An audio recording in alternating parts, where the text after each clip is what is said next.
হয় নিশ্চিতভাৱে ক'বলৈ গ'লে চিপাঝাৰ সমষ্টিত যি ডিমিলা আৰু কালপানী নদীয়ে যি ভয়ংকৰ ৰূপ লৈছে তাৰ পিছৰ পৰিৱেশ আমি বৰ্তমান দেখুৱাব বিচাৰিছোঁ। এয়া মোৰ সহযোগে দেখুৱাইছে ডিমিলা আৰু কালপানী নদীয়ে যি ভয়াৱহতাৰ সৃষ্টি কৰিছিল।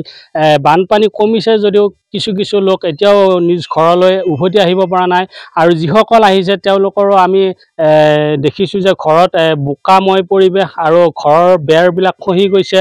আমি এগৰাকী লোকৰ লগতো আমি এই ঘৰটোৰ পৰিয়ালৰ লগত আমি কথা পাতিবৰ কাৰণে চেষ্টা কৰিম। কি ক'ব বাইদেউ, আপোনালোকে এতিয়া বৰ্তমান ঘৰ চাপিছে, এতিয়া আপোনালোকৰ ঘৰৰ পৰিৱেশ কেনেকুৱা?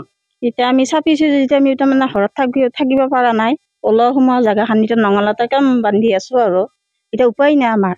চলি হ'ল সৰু, খোৱা লোৱাৰ ব্যৱস্থাটো কেনেকৈ খোৱা কৰিছে? লোৱা ব্যৱস্থা এই উদাং পাতি বনাইছোঁ, উদাং কৰি খাইছোঁ, তাকো বতাহত ধৰি নৰি সেইখিনিয়ে আৰু। ঘৰত কিমান বোকা?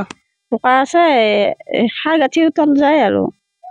এতিয়াও আপুনি ঘৰত প্ৰৱেশ কৰিব পৰা নাই? নাই পাৰা, এতিয়াও পাৰাই নাই।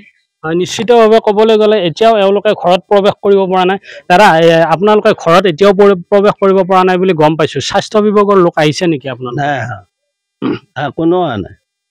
আপোনালোকে চৰকাৰীভাৱে কিবা সাহায্য পাইছিল না? সাহায্য পাইছোঁ মানে চাউল এতিয়া পাইছোঁ আৰু চাউল দালি তেল এখনি পাইছোঁ আৰু তাত বেলেগ একো পোৱা নাই। হয় নিশ্চিতভাৱে ক'বলৈ গ'লে বানপানীৰ পিছত এনেদৰে এওঁলোকে কৈছে যে এওঁলোকে কোনো ধৰণৰ চৰকাৰী বিষয়া কৰ্মচাৰী এওঁলোকৰ ওচৰ চাপা নাই আৰু কিছু লোক আছে, আমি তেওঁৰ লগতো আমি কথা পাতিবৰ কাৰণে চেষ্টা কৰিম। দাদা অকণমান আগুৱাই আহিব। আপোনালোকৰ ঘৰতো পানী উঠিছে, কি ক'ব আপুনি? মোৰ ঘৰ পানী এতিয়া ক'বলৈতো একো বাকীয়ে নাই। বছৰে বছৰে এতিয়া বৰষুণ দিলে আমাৰ বানপানী হৈ যায়। এতিয়া তাৰমানে আমি আৰু নিৰুপায় হৈ আছোঁ। এতিয়া চৰকাৰৰ ফালৰ পৰা এতিয়া কৈ থাকোঁ, কিন্তু কোনো এটা ৰাস্তা কিন্তু একো ব্যৱস্থা নাই। পশুধনবিলাক কি হৈছে আপোনাৰ? পশুধনবিলাক এতিয়া কি বেমাৰত পৰি আছে, কিছুমান মৰি গৈছে।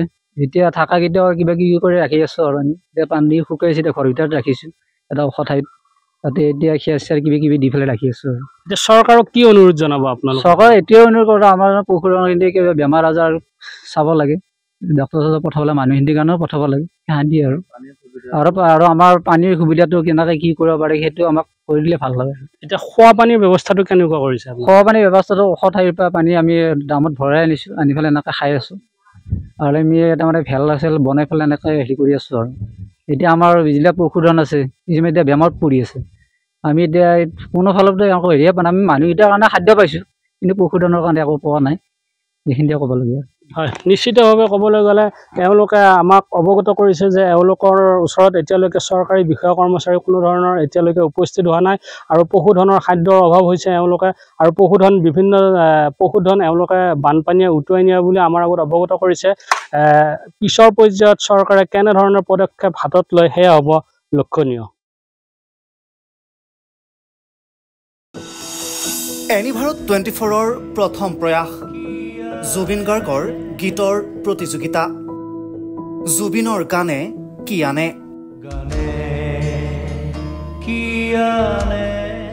অডিশ্যনৰ বাবে যোগাযোগ কৰক 8638661821 আৰু 8812831556 নম্বৰত। এনিভাৰত 24 উদ্যোগত এটা নতুন সংগীতৰ প্ৰতিযোগিতা আয়োজন কৰা হৈছে, য'ত মোৰ গানৰ প্ৰতিযোগিতা হ'ব। আপোনালোকে তাত প্ৰতিযোগী হিচাপে আহিবলৈ পাৰিব আৰু মোৰ ফালৰ পৰা আন্তৰিক শুভকামনা জনাইছোঁ। আৰু অনুষ্ঠানটোৰ নাম হৈছে গানে কি আনে। সকলোকে মৰম জনাইছোঁ, সকলোৱে আহক, ইয়াত অংশগ্ৰহণ কৰক। Thank you very much. Love U.